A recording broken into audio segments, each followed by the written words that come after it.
Curso de Educação Mediúnica, livro 2, com Tatiana Benites, baseado nos livros da Federação Espírita do Estado de São Paulo, FEESP.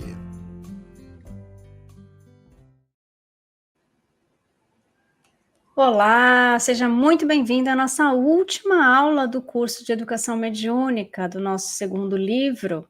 Hoje é a nossa 24ª aula, nossa última aula, que fecha com chave de ouro com o tema Mediunidade com Jesus.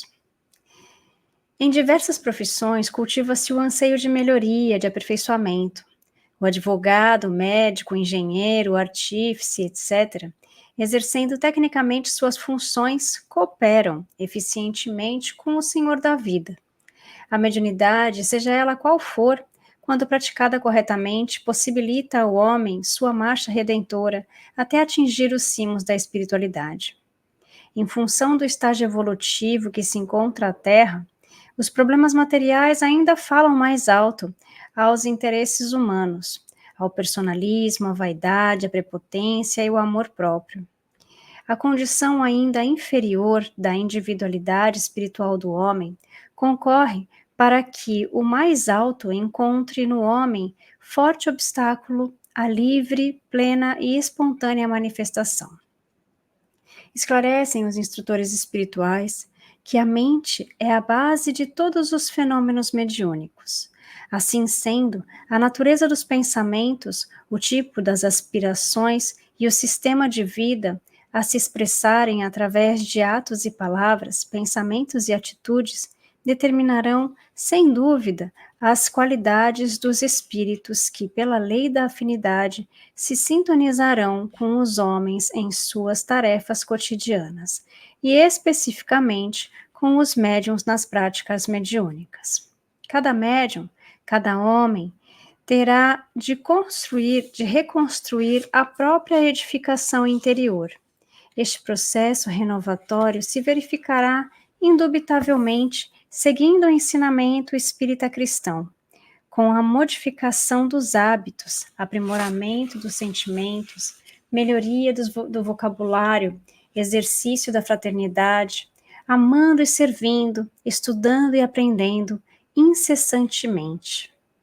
No serviço da mediunidade, como traço de união entre o céu e a terra, o homem, sob a inspiração de Jesus, poderá apresentar as mais sublimes expressões de fraternidade na prática de amar ao próximo como a si mesmo.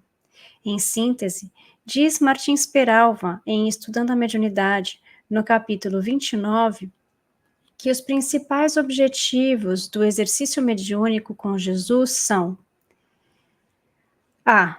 Para os encarnados, cooperação com encarnados e desencarnados no serviço de reconforto e esclarecimento, autoeducação pela renovação dos sentimentos com aproveitamento das mensagens de elevado teor, construção de afeições preciosas no plano espiritual, consolidando assim as bases da cooperação e da amizade superior. B. Para os desencarnados, preparação de facilidades para os que tiverem de reiniciar o aprendizado pela reencarnação mediante o auxílio aos atuais desencarnados. Auxílio aos reencarnados e desencarnados no esforço de libertação das teias da ignorância e do sofrimento. Transmissão aos reencarnados dos esclarecimentos edificantes dos grandes instrutores que operam com Jesus na redenção da humanidade. Estes objetivos sedimentarão, desta forma, a base para a multiplicação dos talentos recebidos e conquistados ao longo de multimilenar experiência. Não se pode esquecer ainda, em termos de mediunidade, que ela assume todas as características de exaltação divina em Jesus.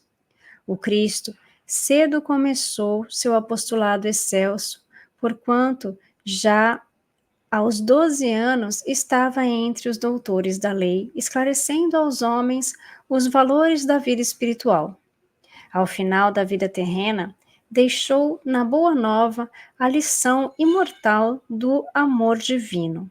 Entretanto, até hoje, os homens, em sua maioria, apenas se preocupam com os fenômenos e somente falam de seus milagres, sem se preocuparem em seguir os ensinamentos que Jesus deixou.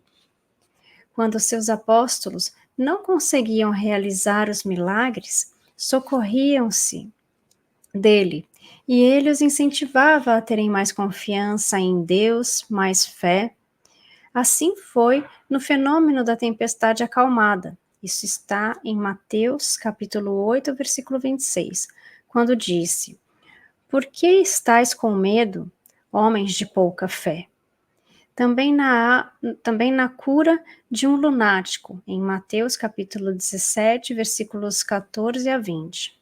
Ensina aos discípulos que não realizaram a cura por causa de vossa pouca fé, completando que, se tivessem a fé do tamanho de um grão de mostarda, a eles nada seria impossível. No dia de Pentecostes, vários fenômenos mediúnicos marcam a tarefa dos apóstolos, mesclando efeitos físicos e intelectuais na praça pública e constituindo a mediunidade, desde então, como viga mestra de todas as construções do cristianismo nos séculos subsequentes. Assim, amparados por Jesus, em seus continuadores encontra-se a mediunidade pura e espontânea, como deve ser, distante de particularismos inferiores. Neles estão os valores mediúnicos a serviço do amor e da sabedoria, exercidos com a mais elevada responsabilidade moral, segundo as propostas do Divino Mestre. O Evangelho não é o livro de um povo, mas um código de princípios morais, adaptável a todas as pátrias, a todas as raças e a todas as criaturas, e representa a carta de conduta para a ascensão da consciência à imortalidade. Jesus empregou a mediunidade sublime como agente de luz eterna, exaltando a vida e aniquilando a morte, abolindo o mal e glorificando o bem, a fim de que as leis humanas se purificassem, se engrandecessem, se santificassem e se elevassem para a integração da lei de Deus. Olha só que bonito, né? Se a gente deixasse de lado os nossos orgulhos, os nossos medos, a nossa pouca fé, sobra para a gente os bons exemplos que Jesus colocou para nós. Então, quando ele fala que ele dá ainda alguns exemplos, né, os exemplos do livro Estudando a Mediunidade, de Martins Peralva, né, dos objetivos da mediunidade, tanto para os encarnados quanto para os desencarnados, é auxiliar. É nós sermos boas pessoas, fazer aos outros o que gostaríamos que fizessem conosco, não é verdade?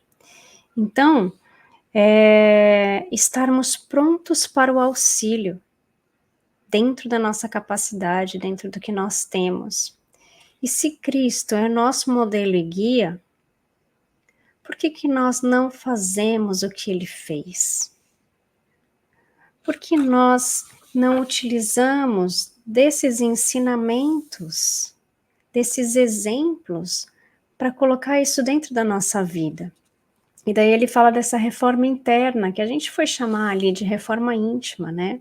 Nosso autoconhecimento, coisa que nós precisamos fazer desde o momento que nós pisamos aqui na Terra como humanos, reencarnados, para que a gente possa se melhorar a cada dia, se conhecer e auxiliar o nosso próximo. A segunda parte do nosso estudo se chama A Realeza de Jesus.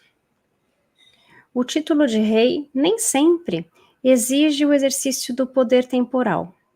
Ele é dado por consenso unânime aos que, por seu gênio, se colocam em primeiro lugar em alguma atividade, dominando o seu século e influindo sobre o progresso da humanidade. É nesse sentido que se diz o rei ou o príncipe dos filósofos, dos artistas, dos poetas, dos escritores e etc. Essa realeza, que nasce do mérito pessoal, consagra pela posteridade, não tem consagrada, perdão, pela posteridade, não tem muitas vezes maior preponderância que a dos reis coroados.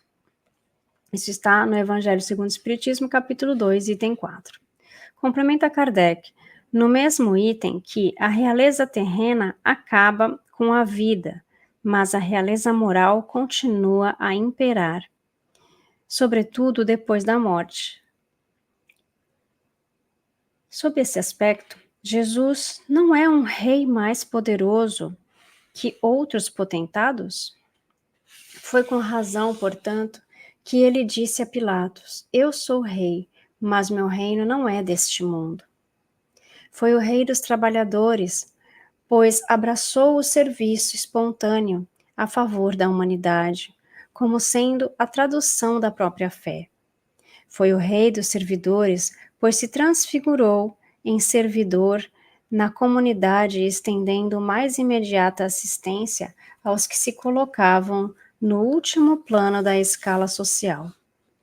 Foi o rei da justiça, pois envergou a toga de juiz e patrocinou a causa dos deserdados.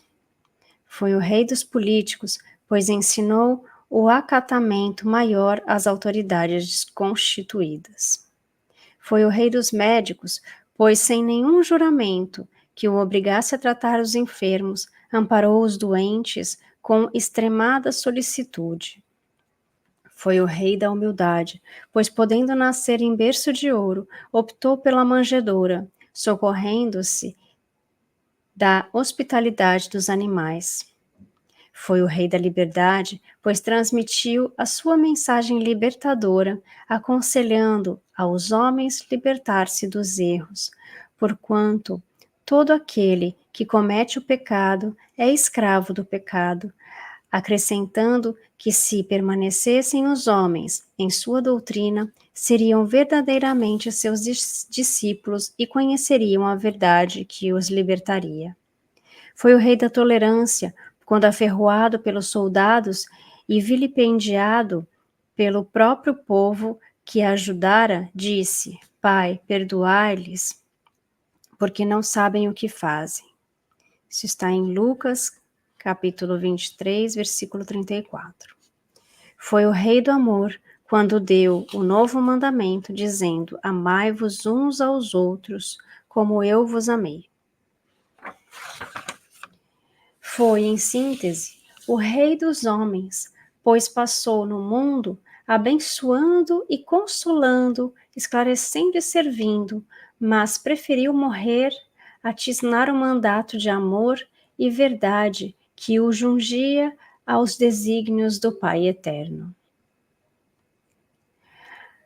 O espírita, no exercício de sua mediunidade e na vivência de todos os seus passos com Jesus, deve viver como todos os homens, mas sempre lembrando em todas as manifestações de sua exigência, que é chamado a servir aos outros, como o fizera o Mestre.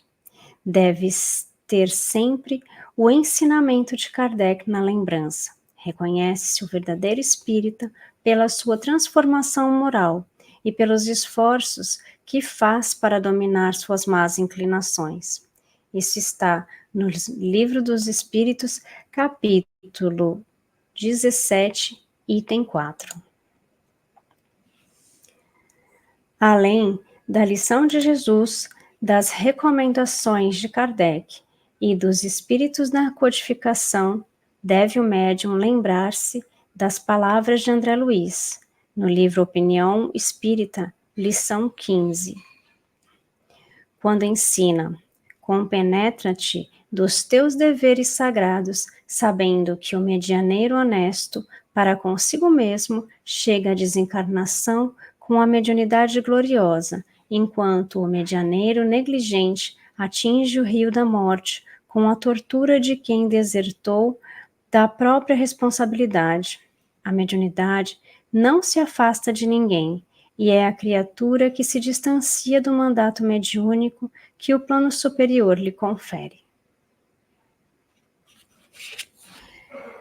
Pois fechamos com chave de ouro, né? Falando de todo o benefício que nós tivemos com a realeza de Jesus, né? O que ele representou como o Rei dos Reis para todos nós, os trabalhadores, os servidores, a justiça, os políticos, os médicos, a humildade, a liberdade, a tolerância e o amor.